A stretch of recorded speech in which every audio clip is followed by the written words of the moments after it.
आनंद उल्लास को नहीं प्रथम करी गंजाम जिला पोलसरा ब्लॉक अंतर्गत मथुरा पंचायत अधीनस्थ शरण श्रीक्षेत्र मारदा पीठरे मंगलवार दिन मारदा महोत्सव 2025 बहु आडंबर सहकारे अनुष्ठित हो जायछि।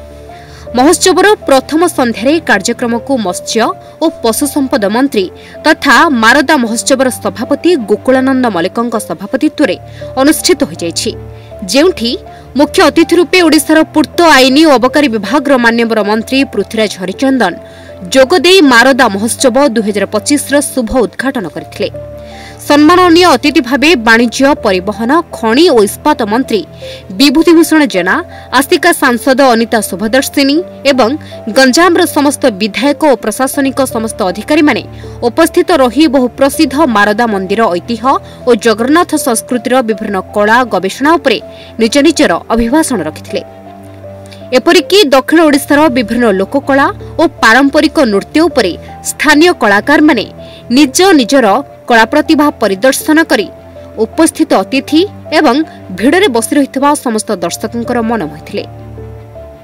परे मारदा कमिटी द्वारा आयोजित करा जायथिबा समस्त रंगारंग कार्यक्रम को दर्शकों भिड़ लगी रही। ये होची महाप्रभु श्री जगन्नाथंकर एक लीला क्षेत्र, किंतु समग्र ओडिशा जो ओडिशा प्रदेश साधारण लोकटीए भी महाप्रभु श्री जगन्नाथंक संगे तांकर संस्कृति संगे निजको जड़े रखे। जदि समग्र ओडिशा को देखिबा मारदा कोठी अछि पचारले अनेक लोक प्रश्न करिवे। आज आम गोटे मनरे आनंद आसिला एथिपाई जे गोकुलानंद मल्लिक तांकर उद्यम फल रे तांकर जो टीम रो उद्यम फल रे मारदा महोत्सव नारे जो कार्यक्रम आज आरंभ करिसंती।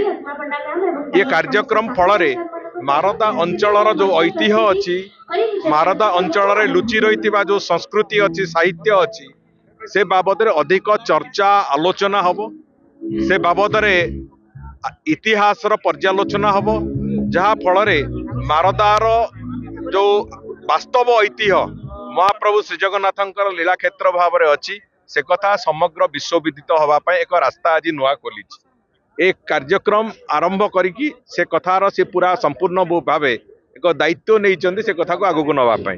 तेणुक आम समस्तंकर इटा नैतिक दायित्व महाप्रभुंकर जो लीला क्षेत्र गुड़ी को जोड़िबा, बिंदु गुड़ी को जोड़िबा भलिया जो प्रक्रिया आम आरंभ करिचु, सेही भली भावरे मारदा को भी समान भावरे ताकू उन्नतीकरण करेबारे क्षेत्र ए पीठ को उन्नतीकरण करेबारे जहाँ जहाँ आवश्यकता ताकू कराजिबो। ये संपूर्ण रूपे ओडिशा प्रदेश जेते लीला क्षेत्र अच्छी ताकू महाप्रभु श्री जगन्नाथंकर श्रीक्षेत्र सांगे जोड़ी की एक सर्किट तैयारी करवा, एक जो पर्यटन सर्किट तैयारी कला भलिया एक आम भलिया स्थिति को नबू, जहाँ फल जो धर्मीय व्यवस्था को लेकिन जो माने पर्यटन करुचंती, जो माने धर्मीय पर्यटक अचंती से माने समस्ते अंतत जो लीला क्षेत्र गुड़िक भी देखा आसवे, लीला क्षेत्र गुड़िक जाना आसवे, लीला क्षेत्र इतिहास बाबद भी जाना आसवे। तेणुक निश्चित भाव में मारदार महात्म्य आहरी आगू आगू बढ़िबो आमर से विश्वास अच्छी। मु भावुची आज जो उद्यम गोकुलानंद मल्लिक आरंभ करिसंती माननीय मंत्री, से निश्चित भाव में जो उद्देश्य से आरंभ करछन ता सफल भी हो। देखो ये हूँ आम माटीर उत्कल माटीर जो आम कहू उत्कर्ष कलार देश, यार प्रत्येक कोण अनुकोण रे कला संस्कृति परंपरा ऐतिह्य प्रत्येक जिनस भर्ती रही। मारदा माटी कहला बेलू ता पूर्व गोटे कथा आप छाड़ी जाऊँच, ये हूँ शरण श्रीक्षेत्र।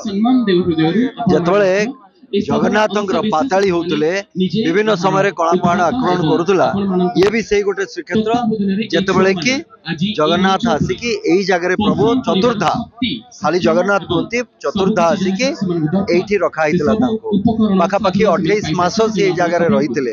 ये हूँ क्षेत्र ऐतिह्य एवं परंपरा। तेणुक ये एक पवित्र माटी।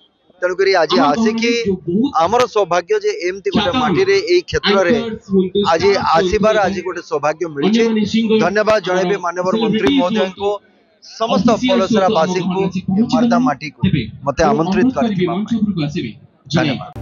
पोलसरारू मनोज कुमार घड़ेंको रिपोर्ट, न्यूज एट ओडिया।